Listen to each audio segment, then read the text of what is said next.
Hey guys, ഇന്നത്തെ വീഡിയോയിലേക്ക് എല്ലാവർക്കും സ്വാഗതം. ഇപ്പോൾ നിങ്ങൾ കാണുന്നത് ഇന്നലത്തെ വീഡിയോയിൽ എൻ്റെ കൂട്ടത്തിൽപ്പെടാത്ത കുറച്ച് കസിൻസ് ആട്ടോ. അപ്പോൾ നമുക്കിന്നൊരു വാട്ടയിറ്റിനിടെ നോക്കാം. ഇവർ കഴിഞ്ഞതാട്ടോ. അപ്പോൾ ഞാൻ രാവിലെ ഇന്നലെ പറഞ്ഞ പോലെ പൂരിയും കറിയൊക്കെ കഴിച്ചു. ഉച്ചയ്ക്ക് നെയ്ച്ചോറും ചിക്കൻ കറിയും സലാഡ് അച്ചാറൊക്കെ ഉണ്ടായിരുന്നു. വീട്ടിലെ ഫുഡിൻ്റെ കാര്യങ്ങളൊക്കെ നോക്കിയത് വല്യമ്മയും ചേച്ചിമാരൊക്കെ കൂടിയിട്ടാണ് കേട്ടോ. അപ്പോൾ ഈ കാണുന്ന വല്യമ്മയാണ് മെയിൻ ഷെഫ് എന്ന് പറയുന്നത്. ഇവരെന്നെ എന്നെ അങ്ങോട്ട് വിളിച്ച് വാ വീഡിയോ എടുക്കാമെന്നൊക്കെ പറഞ്ഞു. അതൊക്കെ കേട്ടപ്പോൾ എനിക്ക് ഭയങ്കര സന്തോഷമായിട്ടോ. ഫുഡൊക്കെ എല്ലാവർക്കും നന്നായിട്ട് ഇഷ്ടപ്പെട്ടു കേട്ടോ. എല്ലാവരും നല്ല ആസ്വദിച്ച് തന്നെ കഴിച്ചു. ഫാമിലി എല്ലാവരും കൂടി ഉണ്ടായപ്പോൾ കഴിക്കാൻ അടിപൊളിയായിരുന്നു. എന്നിട്ട് പ്രാക്ടീസിന് പോയ സമയത്ത് ഞങ്ങളൊരു ചായ കുടിച്ചു. ഇതൊക്കെ എൻ്റെ ഫ്രണ്ട്സാട്ടോ. ചെക്കന്മാരൊക്കെ അടിപൊളിയാണ്.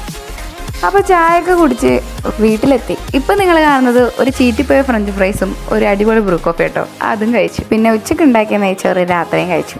അപ്പോൾ ഗൈസ്, ഇത്രയുള്ള ഇന്നത്തെ വീഡിയോ. ഇഷ്ടപ്പെട്ടാൽ ലൈക്ക് ചെയ്യുക, ഷെയർ ചെയ്യുക, സബ്സ്ക്രൈബ് ചെയ്യുക. Bye guys.